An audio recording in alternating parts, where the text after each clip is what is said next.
Hi everyone, Dr. Remy from Pain Free and Fit and Walkaway Back Pain. Today I'm going to be sharing with you 3 of the top tips you need to implement for your road walking to help avoid low back aggravation. Hope you enjoy.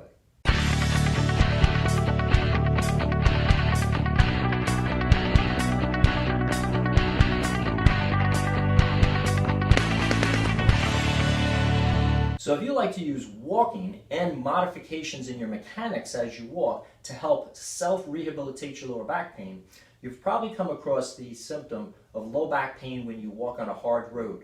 Hard roads typically aggravate back pain for 2 main reasons. One, they have less give, so there's going to be more shock traveling up through the foot, through the leg, and into the lower back. Number 2, many times roads are cambered on the edges. And you're actually walking, when you're walking on the side of the road to avoid traffic, with one foot or pelvis slightly higher than another.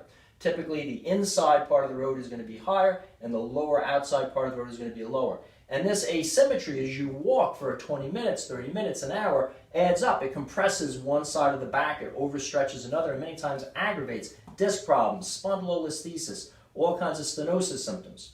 So I've come up with 3 tips for you today to keep in mind. There are many other tips that you can learn to help modify your walking style while walking roads and walking in general. But today we're going to take 3 general top tips that a lot of people have to keep in mind because they are some of the most common.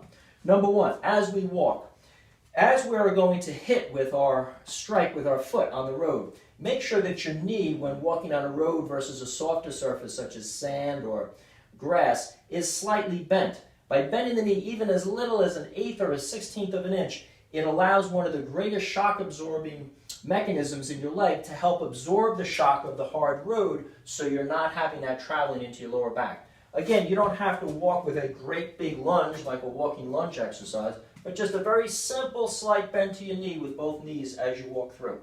Number 2, as the heel strikes, don't let it jar by striking with a slow cadence. If you increase your cadence on the road with those bent knees we talked about, you can roll quickly over one heel and roll over the other. The heel is a ball or circular shaped structure. It's designed when we walk to roll. If we simply hit and stop or slow down and use it as a braking mechanism in our walking cycle, it's going to aggravate lower back pain because that jarring of force, the ground reaction force, travels through our leg and in our lower back. So besides bending the knees, number 2, we want to make sure we roll over the heel quickly. As the heel hits, it's going to continue going forward and roll, not stop and brake us. And number 3, talking about cambered roads, we want to make sure that we choose the side of the road to walk on based on your unique mechanics. Now, most of us with lower back symptoms have a tendency to walk with one foot turned out more than another, angled out more than another. That has a tendency over time to elevate the hip or hip hike on that side. And if you notice, if you walk one side out more than another, and if you see a video of yourself or ask a friend to watch you, you'll notice that as you walk, as that one leg turns out, the hip has a tendency to move sideways, lateral translation, and hip hike.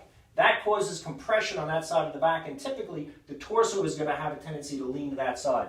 Many lower back compression symptoms are going to be aggravated with this, or stretching the other side, because as one side becomes compressed in the lower back, the other side stretches.